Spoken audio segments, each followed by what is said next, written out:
Ada hal yang selama ini kita lupa atau kita memang sengaja menutup diri untuk mencari tahu bahwa bagi negara peminjam yang selama ini mengalami kesulitan pembayaran, Tiongkok selalu menempuh 3 tahap untuk penyelesaiannya.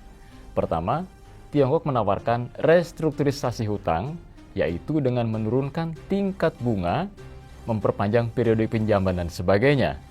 Kedua, jika cara pertama tidak berhasil, Tiongkok menawarkan barter, yaitu angsuran hutang dibayarkan dengan hasil tambang atau pertanian. Ketiga, jika cara pertama dan kedua juga gagal, maka Tiongkok akan menghapuskan sebagian pokok hutang. Pemirsa, untuk lebih memahami apa yang dimaksud dengan hutang Tiongkok, bersama saya Endro, inilah Jurnal Barata.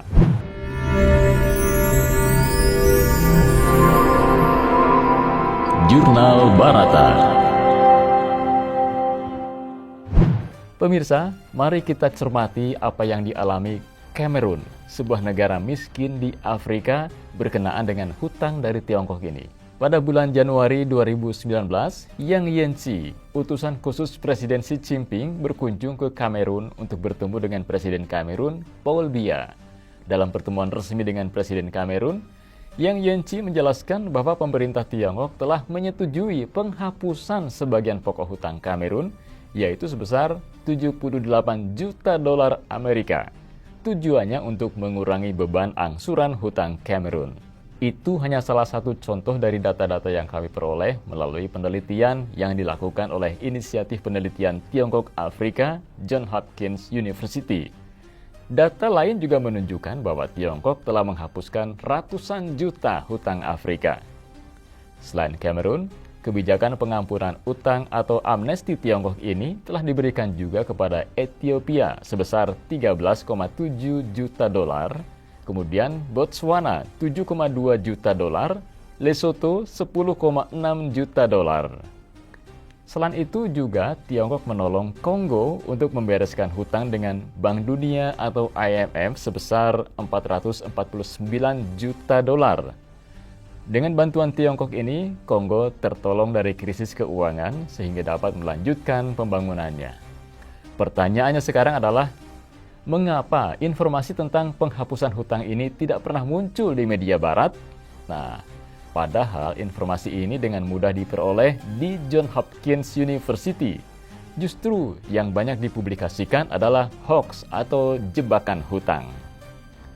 Mau diakui ataupun tidak, ini menunjukkan betapa mengecewakannya kualitas objektivitas media barat. Pemirsa, Profesor Deborah Brautigam telah lama melakukan penelitian ini untuk menguji kualitas media saat ini.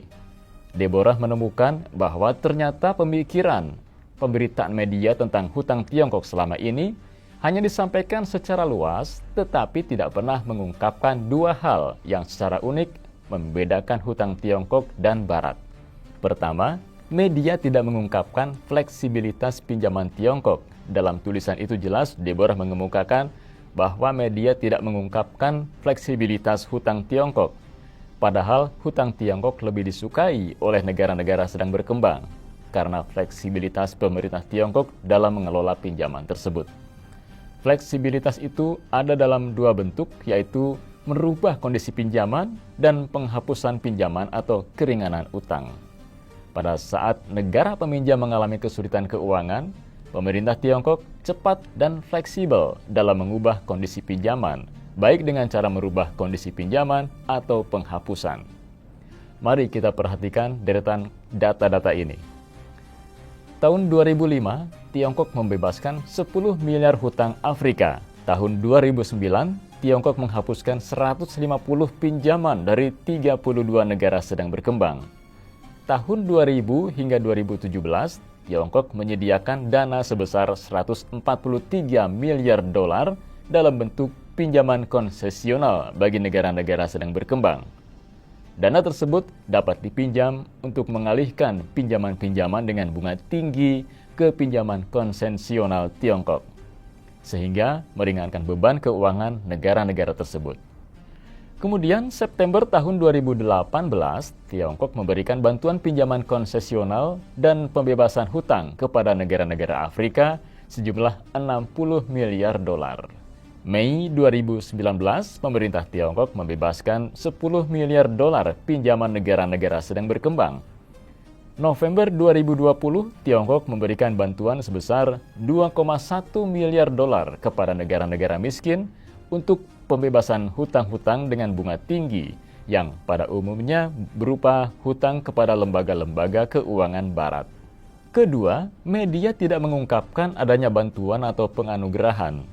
Dalam relasinya dengan negara-negara sedang berkembang, Tiongkok cenderung memberikan bantuan dan hutang dalam satu paket. Sebagai contoh, negara yang bersangkutan membutuhkan 10 miliar dolar dalam bentuk infrastruktur. Tiongkok bersedia membantu dan pada saat perundingan, pihak Tiongkok akan mengatur 4 miliar dolar diberikan dalam bentuk bantuan atau penganugerahan dan 6 miliar dolar diangsur 30 tahun dengan bunga.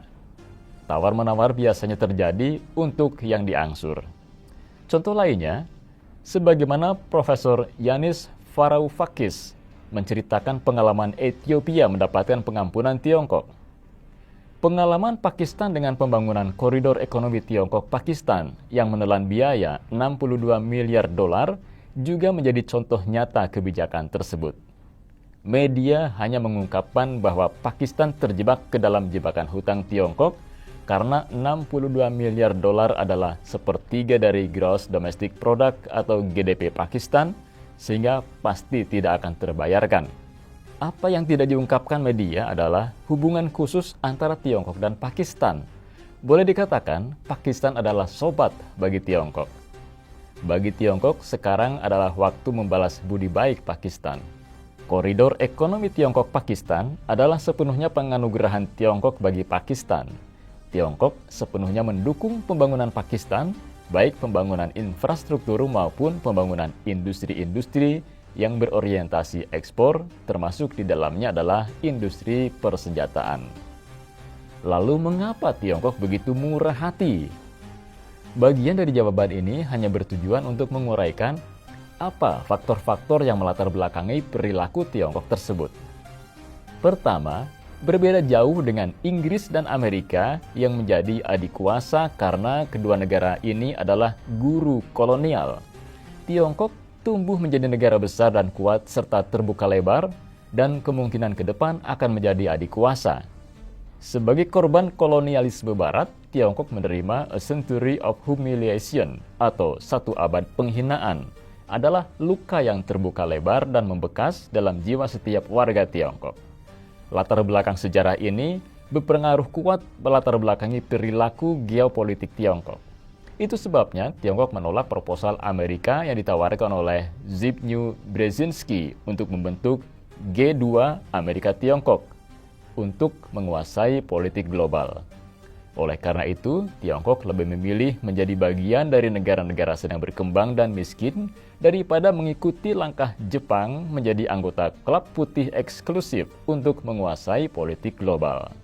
Kedua, faktor lain yang berbeda dengan Barat yang cenderung individualis eksklusif adalah pandangan dunia Tiongkok yang sangat dipengaruhi oleh filosofi humanis Konfusianisme yang melihat dunia ini sebagai sebuah komunitas.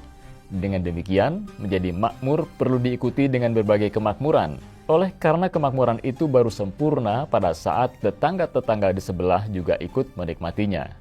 Itu sebabnya pada saat menjadi makmur, Tiongkok menawarkan inisiatif sabuk dan jalan sehingga menjadi pemerataan pembangunan di Asia dan Afrika.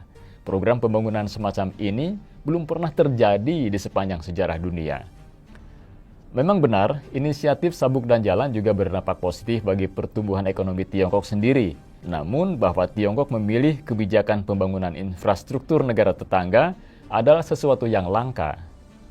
Ketiga, Tiongkok adalah investor sabar yang berpikir untuk jangka panjang. Oleh karena itu, lebih mengharapkan terbentuknya sebuah relasi dalam jangka panjang. Itu sebabnya Tiongkok fokus pada ekonomi dan bisnis, sehingga dengan demikian, Tiongkok lebih tertarik untuk mengembangkan pasar dan investasi-investasi lainnya. Jelas untuk itu dibutuhkan waktu yang panjang. Nah, atas dasar itulah, Tiongkok sangat berkepentingan melihat mitranya tumbuh dan berkembang secara ekonomi. karena berbagai kesempatan bisnis akan terbuka dalam sebuah ekonomi yang tumbuh dengan dinamis. Yang pasti, kehadiran Tiongkok telah memberi warna yang berbeda dalam panggung geopolitik global. Disuka ataupun dibenci, Tiongkok akan tumbuh menjadi kekuatan ekonomi terbesar di dunia dan akan menjadi negara yang sangat berpengaruh. Kini semua kembali kepada kita sebagai sebuah negara yang sedang berkembang di Asia. Apakah akan ideologis dalam menyikapi bangkitnya raksasa ekonomi Tiongkok sebagai ancaman, ataukah memilih realis pragmatis dengan melihat kebangkitan Tiongkok sebagai kesempatan besar dan memanfaatkan Tiongkok sebagai sumber dana dan teknologi? Semua pilihan itu ada di tangan kita. Pemirsa, demikian Jurnal Barata, saya Endro Mariono. Demikian Jurnal Barata.